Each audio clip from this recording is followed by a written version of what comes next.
नमस्कार साथियों, बहुत बहुत स्वागत है आप सभी का आप अपने फेवरेट प्लेटफॉर्म पे। मैं आपका दोस्त एडवोकेट आशुतोष पांडे। साथियों, आज हम बात करने वाले हैं 498A के बारे में। ऑनरेबल सुप्रीम कोर्ट ने एक लैंडमार्क जजमेंट दिया है अभी हाल ही में, जिसे हम सभी को जानना चाहिए। जो भी पति या पत्नी अपने पारिवारिक मसलों से पीड़ित हैं, उन्हें इस वीडियो को शुरू से लेकर अंत तक देखना चाहिए, ताकि एक एक पॉइंट अच्छी तरह से समझ सकें। और इस वीडियो में मैं आपको बताने वाला हूं कि ऑनरेबल सुप्रीम कोर्ट ने पतियों को कितनी बड़ी राहत दी है और पत्नियों को भी एक सीख दिया है कि अगर उनके साथ कोई घटना घटती है, वाकई में अगर वो पीड़ित की जा रही हैं अपने ससुराल वालों से, तो उनको कौन कौन से कदम उठाने चाहिए। ये वीडियो दोनों ही के लिए है। तो अगर आपके साथ कोई घटना घट रही है तो कैसे आप अपने घटना को प्रूफ करेंगे, कैसे आप बताएंगे कोर्ट को, कैसे साबित करेंगे कि वाकई में आपके साथ घटना घटी है। और जो लोग फर्जी मुकदमे दर्ज कराते हैं उनके लिए भी एक नज़ीर है कि फर्जी मुकदमा दर्ज ना कराएं। दोस्तों, वीडियो पर शुरू से अंत तक बने रहिएगा। वीडियो शुरू करता हूं, और एक निवेदन बीच में आपसे मैं यही करूंगा कि यदि हमारे कंटेंट आपको पसंद आ रहे हैं तो इसे अधिक से अधिक लाइक और शेयर जरूर करें। और वीडियो में यदि आप पहली बार आए हैं, फर्स्ट टाइम आप हमारी वीडियो देख रहे हैं, तो इसे सब्सक्राइब करके बेल आइकन जरूर प्रेस करें। तो चलिए दोस्तों, वीडियो शुरू करते हैं। दोस्तों, बात है सुमन मिश्रा की। उन्होंने शादी किया और शादी करने के बाद कुछ दिनों तक सब कुछ ठीक ठाक चलता रहा।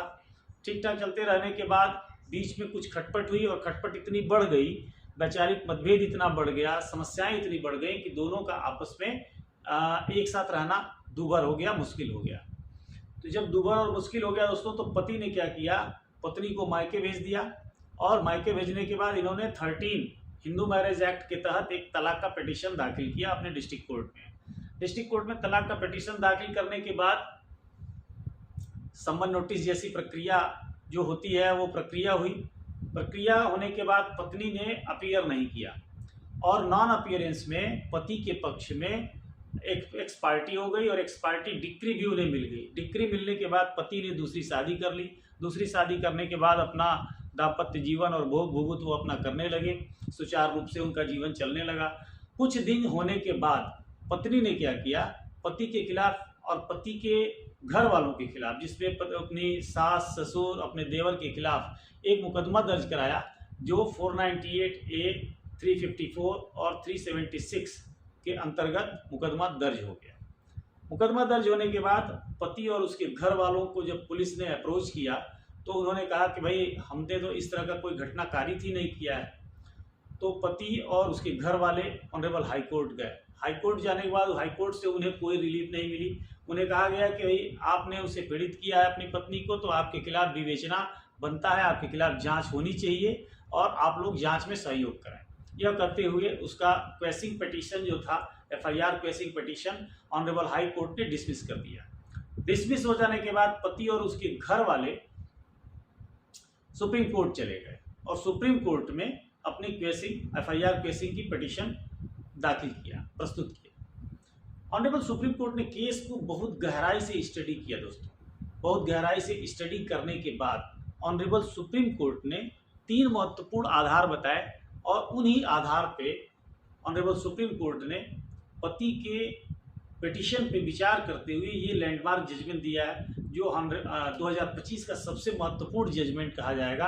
पति और पत्नी के बीच हो रहे विवादों से संबंधित यह एक लैंडमार्क जजमेंट है, जिसे हम आज समझ रहे हैं।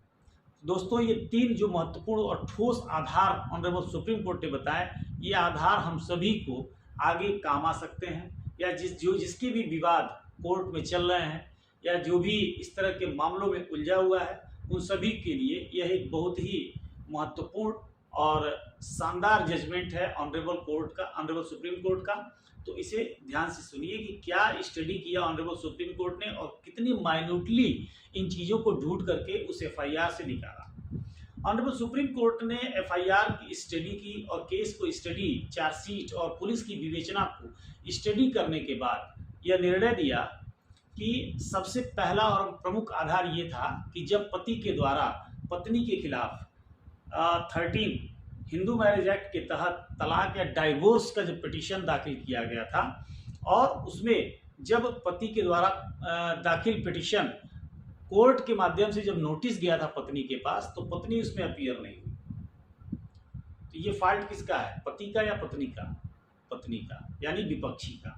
विपक्षी यदि हाजिर होकर के अपना जवाब नहीं लगाता है तो इससे विपक्षी ही शक के घेरे में आता है कि गलती उसी की रही होगी, क्योंकि पति ने तो पिटीशन दाखिल किया तलाक के लिए, तो पत्नी का ये फर्ज बनता था, पत्नी का ये अधिकार था कि वो आए और आकर के अपना जवाब लगाए कि हाँ साहब हमारी गलती नहीं है, इनकी गलती है, या जो भी, या उसी समय 498, 125 सीआरपीसी या जो भी मुकदमे होते हैं वो उसी समय दाखिल हो सकते थे, या उसी समय अपने एप्लीकेशन में वो दे सकती थी, लेकिन उसने ऐसा नहीं किया।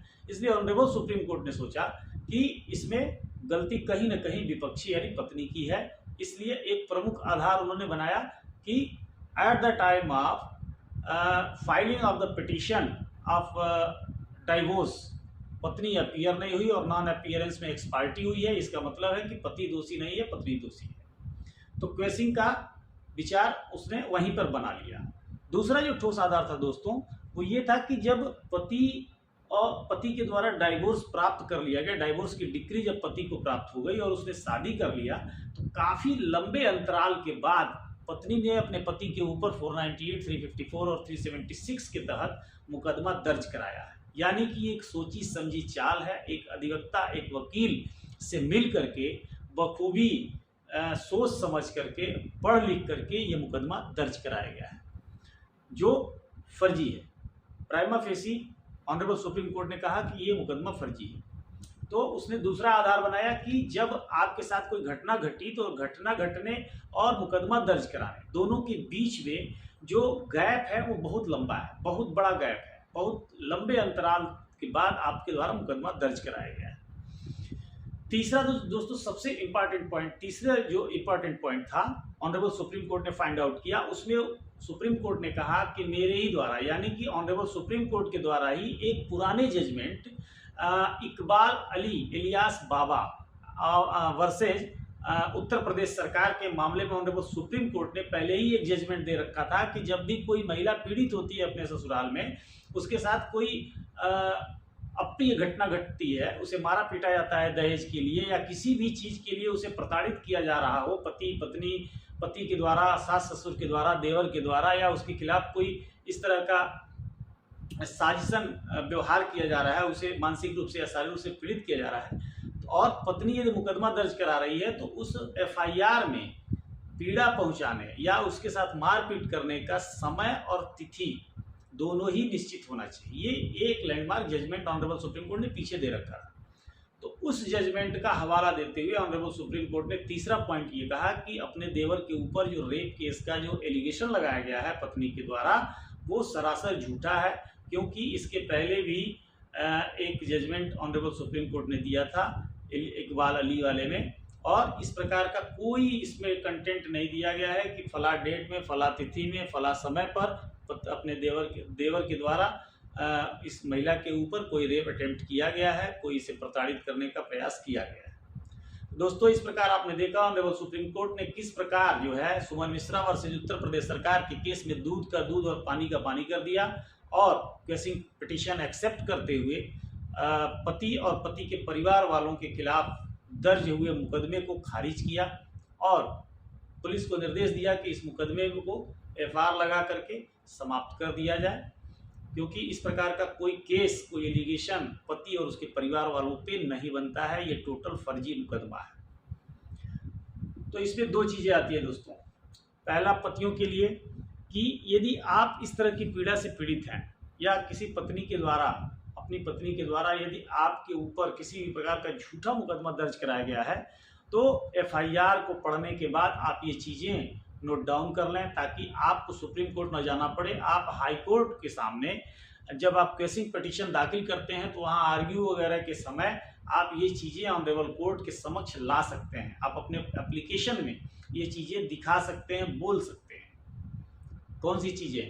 पहला कि हमने डाइवोर्स जब पिटीशन दाखिल किया तो विपक्षी हाजिर नहीं हुई, और उसके हाजिर न होने के कारण पिटीशन मेरा एक्सेप्ट करते हुए एक्सपायर्टी डिक्री मुझे प्राप्त है। दूसरा, मुकदमा दर्ज कराने का जो समय है वो हमारे तलाक मिलने से और मुकदमा दर्ज कराने के बीच एक लंबा अंतराल है। तीसरा, जो भी एलिगेशन हमारे ऊपर लगाया गया है उस एलिगेशन लगाए जाने का समय और तिथि निश्चित ही नहीं किया गया है। तो ये 3 महत्वपूर्ण चीज़ों को ध्यान में रखते हुए यदि हम अपना कोई भी मुकदमे का क्वेशिंग पिटिशन यदि हम ऑनरेबल हाई कोर्ट में प्रस्तुत करते हैं तो इस पे कोर्ट सुनेगी, समझेगी और साथ में जो जजमेंट है ऑनरेबल कोर्ट का, इसका लिंक मैं डिस्क्रिप्शन बॉक्स में दूंगा। आप इस लिंक के माध्यम से आप पूरा केस स्टडी कर सकते हैं और उसे अपने केस में अटैच करके अपने एप्लीकेशन के साथ किसी ऑनरेबल हाई कोर्ट के सामने प्रस्तुत भी कर सकते हैं। धन्यवाद दोस्तों, अगले वीडियो में फिर मिलता हूं, तब तक के लिए धन्यवाद। जय हिंद।